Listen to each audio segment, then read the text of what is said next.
La început videoclipul? Da. Eu mă aud? Da. Salut și mine m-am reacționat. Astăzi ne jucăm Subway Surfers. Nu prea m-am jucat Subway Surfers. O să dăm play. Mai imediat.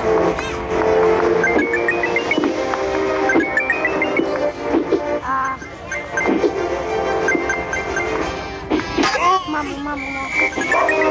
Hai. Sunt în autobuz, adică am postat prima parte pe YouTube, shorts imediat. Stați un pic, să arăt prietenului meu.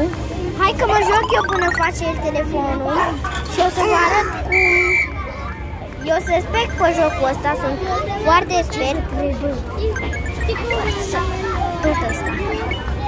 Eu sunt foarte expert pe jocul ăsta și o să vă arăt cum mă joc eu de obicei.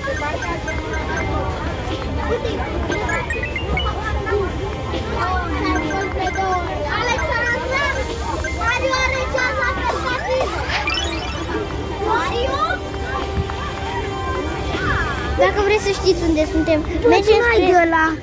Cum adică?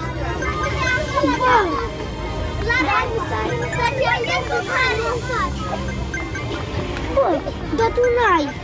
Ce să am? Bă, de unde e skin-ul ăsta? Te-am zis că m-am jucat foarte mult. Mii.